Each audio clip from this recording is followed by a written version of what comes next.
자, 시황센터로 넘깁니다. 어이즈 앵커 우성문 기자, 두 분 전해주시죠. 네, 지난 목요일장 2015년 마지막 거래일 뉴욕 증시 상황 전해드리겠습니다. 마지막 거래일의 뉴욕 증시는 하락세로 거래 마감 지었습니다. 무엇보다도 이날 3대 지수가 일제히 내린 가운데 연간 수익률로는 다우존스 지수가 7년 만에 하락세로 접어들었다는 점 가장 큰 특징으로 포착이 되고 있는데요. 이날 장에 영향을 미쳤던 자세한 내용들 하나씩 짚어보겠습니다. 먼저 3대 지수 마감가부터 확인해 보겠습니다. 다우존스 지수는 이날 종가상으로 마이너스 1.02% 내리면서 17,425포인트 선 기록했습니다.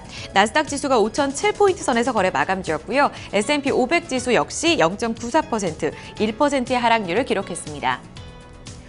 3대 지수 가운데 다우존스 지수부터 흐름 살펴보겠습니다. 장중 내내 하락권에서 머무는 모습이었습니다. 장중에 오후장 들어서는 어느 정도 낙폭을 회복하기도 했지만 다시금 장 막판에 저점을 낮추며 거래를 마감 지었는데요. 이날 2015년 12월 31일이었었죠. 우리 증시는 폐장에 들어갔던 가운데 대부분의 글로벌 증시가 폐장했습니다. 그런 가운데 열렸었기 때문에 미국 증시 역시 거래량이 평소보다 좀 줄어든 모습을 보였습니다. 다만 그 전날이었던 30일보다는 소폭 거래량이 늘어나면서 한 해의 포트폴리오를 마무리 짓는 정리하는 움직임이 컸습니다. 대부분의 종목들 차익 실현 매물이 쏟아졌는데요. 이날 이런 가운데 발표됐었던 지표들도 좋지가 못했습니다. 먼저 고용지표였던 신규 실업수당 청구 건수가 예상치였던 27만 건보다 늘어난 28만 7천 건으로 집계가 됐습니다. 아울러서 시카고 PMI 지수 역시 42포인트로 예상치와 전달치를 모두 밑돈 결과를 보여줬고요. 계속해서 기준치인 50을 밑도는 모습을 나타냈습니다. 경기 위축 국면 지속되는 것으로 전해지면서 글로벌 경기 둔화 우려에 대한 우려감이 커진 모습도 지수의 발목을 잡았습니다. 특히 이날 시가총액 1위 기업인 애플이 큰 폭으로 조정을 받았었는데요. 전반적으로 IT 섹터들이 지수를 끌어내린 역할을 했습니다. 유가 반등에도 불구하고 IT 종목들 하락에 따라서 지수는 저점에서 거래 마감지었습니다. 2015년 종가입니다. 1% 넘게 밀리면서 17,425포인트 선으로 거래 마감지었습니다. 다우존스 지수는 연간 단위로 2.33% 내리면서 7년 만에 연간 수익률 하락세로 접어들었습니다. S&P 500 지수로 넘어가 보겠습니다. 역시나 비슷하게 전개가 됐고요. 연간 수익률로도 좋지 못한 성적표를 받아들였습니다. 특히 이날 거의 전 업종이 내렸는데요. 아까 말씀드린 대로 애플을 포함해서 전통적인 IT 섹터들이 큰 폭으로 조정을 받았습니다. IT 섹터가 1% 넘게 조정을 받았고 그 뒤로도 소재와 유틸리티, 금융 섹터 일제히 내렸습니다. 유가 반등으로 에너지 섹터가 소폭 반등에 나섰지만 지수 상승으로 끌어올리기엔 역부족이었고요. S&P 500 지수도 2015년 종가상으로 2,040포인트 선에 그치며 거래를 마감 지었습니다. 연간 수익률로는 0.73% 하락이었습니다. 마지막으로 나스닥 지수까지 확인해 보겠습니다. 1.15%의 조정을 받으며 거래 마감 지었는데요. IT 섹터와 함께 바이오테크 인덱스 함께 밀렸습니다. 이에 따라 저점 부근에서 종가 형성이 됐고 5,007포인트 선으로 지난해 종가가 형성됐습니다. 다만 3대 지수 가운데 나스닥 지수는 연간 수익률 성적표는 상당히 좋았었는데요. 연간 수익률로는 5.73% 상승률을 기록하면서 3대 지수 가운데 IT 섹터가 전반적으로 한 해 동안 좋았다는 점 나스닥 증시를 이끄는 요인이 되겠습니다. 3대 지수가 2015년 12월 31일 종가상으로는 좋지 못한 흐름을 보였습니다. 물론 연간 수익률로 봤을 때 나스닥 지수를 제외하고는 전반적으로 좋지 못했다는 평가가 우세한데요. 이날 지수에 영향을 미쳤던 이슈들 외신 통해 알아보겠습니다. 우성문 기자 살펴주시죠. 네, 뉴욕 증시 관련 소식들 외신 통해 살펴보겠습니다. 앞서 들으신 것처럼 지난해 마지막 거래일 뉴욕 증시는 하락으로 거래를 마감했습니다. 또 지난 한 해 전체로도 7년 만에 최악의 성적표를 거둬들였는데요. CNBC는 이에 대해서 올해 증시 전망도 밝지 않다고 지적하면서 우려감을 키우고 있습니다. 자세한 소식 함께 살펴보시죠. Stocks close lower, worst year for S&P Dow since 2008. 현지 시간으로 지난 31일 이 CNBC에 따르면 지난 한 해 뉴욕 증시는 글로벌 금융위기였던 2008년 이후 처음으로 연간 하락세를 기록했습니다. 이 지수별로 살펴보셔도 다우 지수가 연간 2.23% 하락했고요. S&P 지수는 0.73% 하락했고 나스닥 지수만 5.73% 상승하는 모습을 보였는데요. 이에 대해서 CNBC는 지난 한 해 동안 국제유가 하락에 영향이 컸다고 설명을 했습니다. 실제로 WTI 가격은 연간 31%나 급락했는데요. 브렌트유 역시 연간 36% 내렸을 뿐 아니라 금값도 11%나 내렸습니다. 여기에 금리 인상과 중국의 경기 둔화 우려감까지 겹치면서 증시에 악영향을 미쳤다는 설명인데요. 특히 그나마 상반기에는 성적표가 나쁘지 않았지만 하반기 들어서면서 글로벌 경제 전망이 더욱 어두워졌다는 평가입니다. 이런 가운데 CNBC는 전문가들을 인용해서 올해 전망도 밝지 않다고 지적했는데요.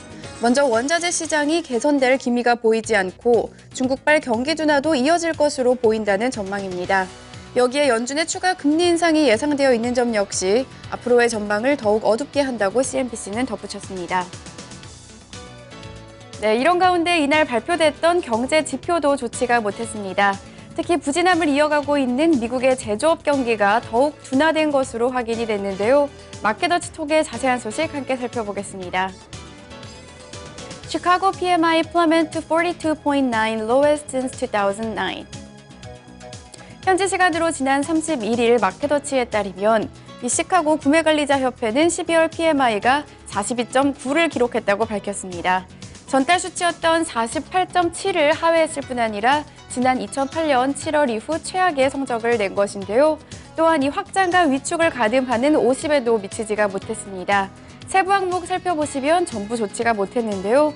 먼저 신규 수주 같은 경우에는 2009년 5월 이후 최저치를 기록했고요. 수주 잔고 역시 11개월 연속 하락하는 부진한 흐름을 나타냈습니다. 이 달러 강세의 영향을 받아서 타격을 받아 부진함을 이어가고 있는 미국의 제조업 경기가 빠르게 개선될 기미가 보이지 않는 것인데요. 다만 그나마 긍정적인 것은 설문조사에서 55.1%의 응답자들은 올해 작년보다는 상황이 개선될 것으로 기대된다고 대답했습니다. 따라서 이번 주에 발표될 제조업 관련 지표들에서 미국 제조업 경기 상황이 나아지고 있는지 지켜봐야 할 것 같습니다. 뉴욕 증시에 영향 미쳤던 소식들 외신통에 함께 살펴봤습니다. 네, 자 이렇게 지수발 흐름과 증시에 영향을 미쳤던 외신 소식들을 함께 알아봤습니다. 그러면 지수 내 구성 종목들 개별 종목 마감 상황은 어떻게 마감이 됐는지 자세히 알아보도록 하고요. 또 종목별 외신 소식 함께 챙겨보도록 하겠습니다. 다시 시황센터로 넘깁니다. 어이젠 거우성 기자 계속해서 전해주시죠. 네, 이날 다우지수를 구성하고 있는 30개 구성 종목 가운데서 한 종목을 제외하고 전 종목이 하락하며 거래 마감지었습니다. 역시 가장 좋지 못했던 쪽은 IT 섹터였습니다. 애플을 포함해서 인텔과 마이크로소프트 모두 1% 이상의 조정을 받았고요. 그 밖에도 제약과 헬스케어, 소매 판매 섹터들 모두 하락했습니다. 이날 제너럴 일렉트릭 한 종목만이 시장 대비 선전했습니다. 상승률 상위 종목 다시금 체크해 보겠습니다. 말씀드린 대로 애플이 다우존스 지수 구성 종목 가운데 가장 크게 내렸는데요. 거의 2% 가까운 낙폭을 기록했고요. 그 밖에도 인텔과 마이크로소프트, IBM까지 IT 섹터 일제히 내렸습니다. 화이자 역시 1%의 조정을 받았고요. 소매 판매 종목들도 1% 넘는 조정권에 머무는 모습이었는데요. 코카콜라를 비롯해서 맥도날드, 월마트 함께 하락했습니다. 금융 섹터도 하락하며 거래 마감주였는데요. 이날 S&P 500 섹터 내 업종별 흐름도 이어서 체크해 보겠습니다. 유가 반등으로 에너지 섹터는 0.34% 소폭 상승하며 거래 마감지었습니다. 반면에 반도체 기술주를 포함해서 유틸리티와 소재 섹터, 금융 섹터, 바이오 헬스케어 섹터 예제 하락하며 거래를 마감지었습니다. 하지만 지난 연간으로 보자면 이날 마지막 거래일과는 정반대의 모습을 보인 양상이 떴는데요. 에너지 섹터는 지난 한 해 동안 23.8%의 하락률을 기록한 것으로 집계가 되고 있고요. IT 섹터 같은 경우에는 3.6%, 바이오 헬스케어는 5%, 그리고 유통 섹터가 포함된 소재, 리테일러 섹터들은 8.3%의 상승률을 기록했습니다. 이날 특징주 이어서 확인해 보겠습니다. 애플이 다우존스 지수 내에서 가장 큰 조정을 받았다는 점 앞서서도 짚어드렸었는데요. 이날 1.92% 내리면서 거래 마감지였습니다. 특별한 악재가 없었던 가운데 지난 30일, 31일 이틀 연속 하락하는 모습 나타났습니다. 이날 하락으로 인해서 2015년 지난 한 해 애플의 주가는 2008년 금융위기 이후로 연간 수익률 하락세로 접어들었는데요. 4.64%의 하락을 기록했습니다. 전문가들 대체로 중국 중심으로 글로벌 경기 둔화 우려감 그리고 아이폰에 집중된 이 수익 판매가 다소 둔화될 것이라는 전망을 제기하고 있습니다. 올해 성과에도 주목이 되고 있는데요. 이날 장에서 좋지 못한 양상 띄면서 다우존스 지수 전반적으로 끌어내린 요인으로 작용했습니다. 반면 한 종목 더 확인해 보겠습니다. 나스닥 지수 내에서 성과를 보였던 종목인데요. 트위터입니다. 인터넷 기반 소셜 네트워크 서비스 업체죠. 트위터는 이날 장에서 4% 넘게 상승하면서 거의 장중 고점에서 거래 마감지었습니다. 증권사 더스트리트는 긍정적인 보고서를 제기했는데요. 트위터의 저평가된 메리트를 강조하면서 매수하기 좋은 타이밍이라고 긍정적으로 말했습니다. 아울러서 1년 전보다 ROE가 높아지면서 올해 역시 실적 기대감을 높이고 있는 요인이라고 지적을 했습니다. 트위터의 주가는 4.09% 오르면서 23달러 선에서 거래를 마감지었습니다. 네, 그 밖에도 유가 반등으로 에너지 섹터들은 두드러진 양상을 보였습니다. 이날 장에 영향을 미쳤던 특징주들 외신통에 들어보겠습니다. 유성문 기자 살펴주시죠. 네, 종목 주요 소식 외신통에 함께 살펴보겠습니다. 첫 번째 종목은 시가총액 1위 기업인 애플입니다.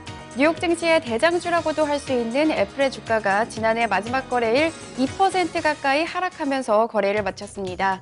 지난해 한 해 전체로도 2008년 이후 최악의 성적표를 기록했다고 하는데요. CNBC 통의 자세한 소식 함께 살펴보시죠. Apple turns in first negative year since 2008. 현지 시간으로 지난 31일 CNBC에 따르면 애플의 주가는 2% 가까이 하락하면서 2거래일 연속 하락으로 거래를 마감했습니다. 지난해 한 해 전체를 살펴봐도 애플의 주가는 4.64% 하락한 105달러 26센트를 기록했는데요. 2008년 이후 최악의 성적표를 기록하게 됐습니다. CNBC는 이에 대해서 지난 한 해는 애플에 있어서 롤러코스터와도 같은 한 해였다라고 표현을 했는데요. 지난 2월 23일에는 133달러로 사상 최고치를 찍기도 했었고 이에 따라 AT&T를 제치고 다우지수에 편입이 되기도 했습니다. 하지만 4월 28일 이후로 애플의 주가는 21.8%나 급락했는데요. 특히 중국 내 스마트폰 시장 포화에 대한 우려감과 중국 경제 성장이 둔화될 것이라는 우려감이 함께 고조됐기 때문입니다. 이때부터 애플의 시가총액 570억 달러가 공중으로 분해된 것인데요. 이는 다우지수 편입 종목인 듀폭의 시가총액에 해당하는 것이라고 CNBC는 설명했습니다. 또한 전문가들은 올해도 애플에게 쉽지 않은 한 해가 될 것이라고 지적했는데요. 현재 애플이 경험하고 있는 문제들이 모두 쉽게 해결되지 않는 문제들이기 때문입니다. 다만 여전한 아이폰의 인기로 올해까지는 주가 흐름이 크게 문제가 없을 것이라는 의견도 있다고 CNBC는 덧붙였습니다. 네, 이날 전반적인 분위기가 좋지 못했던 가운데 그나마 선방했던 종목이 바로 에너지 관련 종목들이었습니다. 국제유가 반등이 호재로 작용을 했는데요. 특히 그중에서도 사우스웨스턴 에너지의 주가는 10% 넘는 급등세를 나타냈습니다. 더스트리트 통의 자세한 소식 함께 살펴보시죠. Southwestern energy stock surges as oil prices rally. 현지 시간으로 지난 31일 더스트리트에 따르면 이날 사우스웨스턴의 주가는 유가 상승에 힘입어서 13% 넘는 급등세를 나타냈습니다. 이날 국제유가가 반등에 성공한 것이 에너지주들의 전반적으로 호재로 작용을 했는데요. WTI 같은 경우에는 1.6% 급등한 37달러 20센트를 기록했고요. 브렌트유 역시 3% 넘게 급등을 했습니다. 이날 미국 원유 서비스 업체인 베이커 휴가 미국에서 가동 중인 원유 채굴 장치가 일주일 새 2개나 줄었다고 밝힌 것이 호재였는데요. 여기에 북해 폭풍우가 발생해서 생산시설이 일부 폐쇄됐다는 소식 역시 공급 감소에 대한 기대감을 키웠습니다. 하지만 이와 같은 일시적인 호재와 달리 대부분의 전문가들은 올해 국제유가 전망이 밝지 않다고 전하고 있습니다. 특히 제재가 풀려서 이란산 원유까지 시장에 들어온다면 국제유가가 최저 20달러까지 떨어질 수 있다는 우려감도 나오고 있는 상황인데요. 이날 주가가 크게 오르긴 했지만 더스트리트 역시 향후 리스크에 대한 우려감을 내비치며 사우스 웨스턴에 대해서 매도 입장을 조언한다고 덧붙였습니다.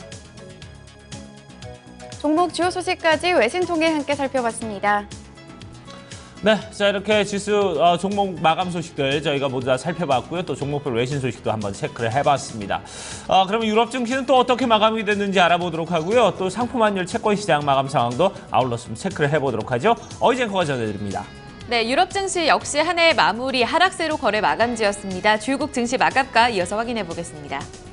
영국 푸츠백 지수가 0.51% 내렸고요. 독일 닥스 지수가 1.08% 내리면서 거래 마감지였습니다. 프랑스 까크 지수 역시 0.86% 내리면서 연간 수익률 하락하며 거래 마감지였고요. 연간 수익률로 봤을 때는 독일 닥스 지수가 5%, 프랑스 까크 지수가 6% 상승세로 거래 마감지였습니다. 이어서 상품시장 점검해 보겠습니다. 이날 국제 유가는 오르면서 거래 마감지였습니다. 배럴당 1% 넘게 오르면서 37달러 4센트 기록했고요. 하지만 지난 한 해 동안 유가는 30% 넘게 밀리면서 1998년 이후로는 처음으로 2년 연속 하락률을 기록했습니다. 금값 역시 이날 장에서는 반등하며 한 해를 마무리 지었는데요. 연간 수익률로는 10% 넘게 밀리면서 3년 연속 하락률을 기록한 것으로 집계되고 있습니다. 지난 한 해 종가는 1,060달러 선 기록했습니다. 곡물 가격은 소폭 내리면서 3달러 58센트 기록했습니다. 이어서 주요 지수입니다. IT 종목들 일제히 밀리면서 필라델피아 반도체 지수 1% 넘는 조정받았고요. 공포지수인 빅스 지수가 5% 오른 가운데 BDI 발틱 운임 지수는 3포인트 올라서면서 478포인트 선으로 마무리됐습니다. 마지막으로 외환채권시장까지 점검해 보겠습니다. 지난 2015년 마지막 종가입니다. 원달러 환율은 1,172원 50전의 종가를 썼고요. 간밤의 달러 흐름, 지난 31일 달러 흐름이죠. 98.68 레벨대 기록하면서 달러 소폭 강세를 띄었습니다. 마지막으로 미국채 10년물 금리는 전거래보다 소폭 내리면서 2.27%의 수익률을 기록했습니다. 지금까지 글로벌 시황센터에서 전해드렸습니다.